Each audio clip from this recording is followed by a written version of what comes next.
Assalamualaikum warahmatullahi wabarakatuh. Perkenalkan, saya Melani Yunanda dengan NIM 22042251.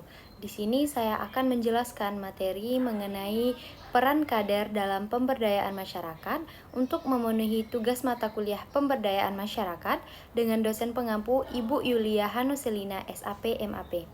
Langsung saja kita masuk kepada pengertian kader dalam pemberdayaan masyarakat. Kader dalam pemberdayaan masyarakat itu maksudnya yaitu anggota masyarakat desa atau kelurahan yang memiliki pengetahuan, kemauan, dan kemampuan untuk menggerakkan masyarakat berpartisipasi dalam pemberdayaan masyarakat dan pembangunan partisipatif. Dikutip dari Permendagri nomor 7 tahun 2007.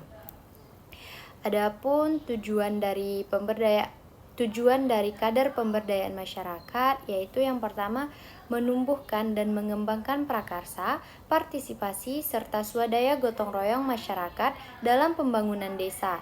Yang kedua yaitu meningkatkan kapasitas masyarakat agar mampu mengelola potensi dan sumber daya yang dimiliki secara mandiri. Yang ketiga yaitu mendorong kemandirian desa melalui penguatan kelembagaan dan peningkatan kualitas hidup masyarakat. Lalu ada peran dan tugas kader dalam pemberdayaan masyarakat. Yang pertama yaitu fasilitator pembangunan partisipatif, yaitu perannya mengidentifikasi masalah, kebutuhan, dan potensi desa secara partisipatif. Lalu menyusun rencana pembangunan desa bersama masyarakat dan lembaga desa. Yang ketiga memfasilitasi musyawarah desa untuk pengambilan keputusan. Lalu peran selanjutnya yaitu penggerak swadaya dan gotong royong, yaitu mendorong masyarakat untuk berpartisipasi aktif dalam kegiatan pembangunan, mengorganisir kegiatan gotong royong dan swadaya masyarakat. Peran dan tugas yang ketiga yaitu pendampingan dan pengawasan program, mendampingi pelaksanaan program pembangunan desa dari perencanaan hingga evaluasi. Lalu juga memastikan program berjalan sesuai prinsip transparansi dan akuntabilitas. Peran dan tugas kader pemberdayaan masyarakat selanjutnya yaitu penyambung aspirasi masyarakat, yaitu menyalurkan aspirasi dan kebutuhan masyarakat kepada pemerintah desa, juga membantu menyelesaikan konflik atau penyelisihan di masyarakat. Peran dan tugas selanjutnya yaitu peningkatan kapasitas masyarakat, yaitu menyelenggarakan pelatihan dan penyuluhan untuk meningkatkan keterampilan dan pengetahuan masyarakat. Lalu mendorong pembentukan kelompok-kelompok usaha atau kegiatan lainnya. Adapun tantangan dan upaya penguatan kader pemberdayaan masyarakat yaitu di mana tantangannya keterbatasan sumber daya manusia yang berkualitas, juga kurangnya dukungan dan pemahaman dari masyarakat, lalu keterbatasan dana untuk mendukung kegiatan pemberdayaan.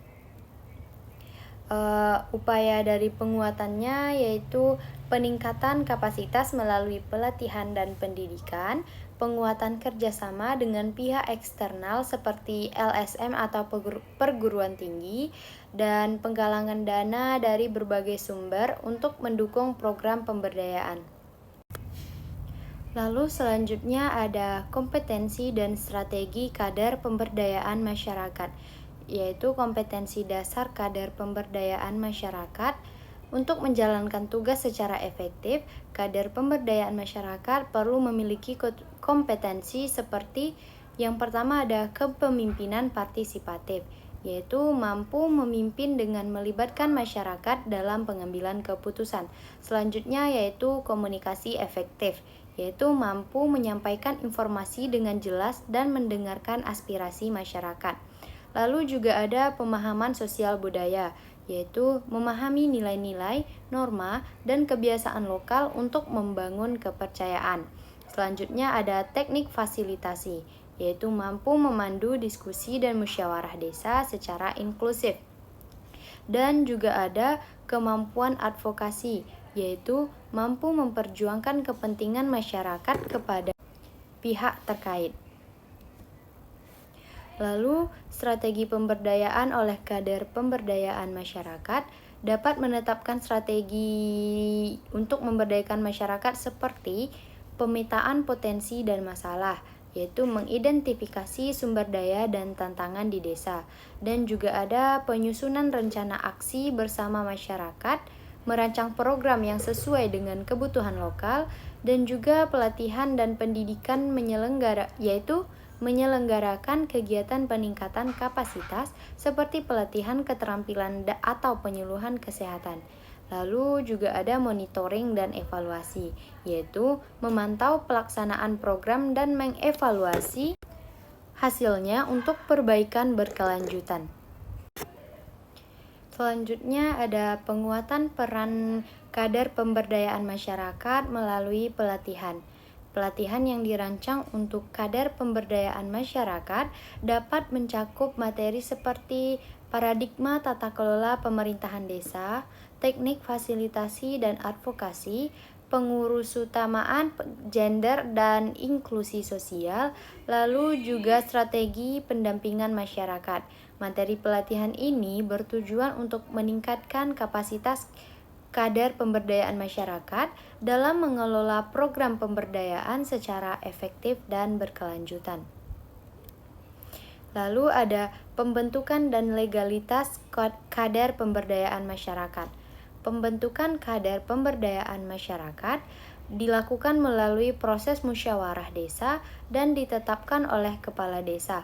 Legalitas dan panduan pelaksanaan tugas kader pemberdayaan masyarakat diatur dalam berbagai peraturan, di antaranya Peraturan Menteri Dalam Negeri Nomor 7 Tahun 2007, yaitu mengatur tentang kader pemberdayaan masyarakat sebagai mitra pemerintah desa dalam pemberdayaan masyarakat dan pembangunan partisipatif.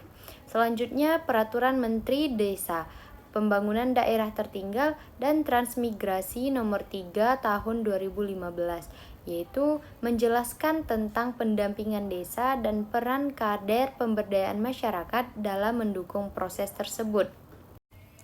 Lalu, Peraturan Menteri Dalam Negeri Nomor 114 Tahun 2014, yaitu memberikan pedoman pembangunan desa yang melibatkan peran aktif kader pemberdayaan masyarakat dalam setiap tahapannya. Untuk studi kasusnya yaitu di Desa Sirnajaya, peran dari kader pemberdayaan masyarakat ini sangat signifikan dalam membangun kemandirian desa melalui pendampingan usaha mikro dan kecil serta pelatihan keterampilan desa desa berhasil meningkatkan kesejahteraan masyarakat dan mengoptimalkan potensi sumber daya yang ada. Adapun kesimpulan dari materi ini yaitu kader pemberdayaan masyarakat merupakan ujung tombak dalam mewujudkan pembangunan desa yang berpartisipatif dan berkelanjutan. Dengan peran aktif kader pemberdayaan masyarakat, diharapkan masyarakat desa dapat lebih mandiri, sejahtera, dan mampu mengelola potensi yang dimiliki secara optimal. Mungkin itu saja materi yang dapat saya sampaikan. Bila ada salah mohon maaf. Assalamualaikum warahmatullahi wabarakatuh.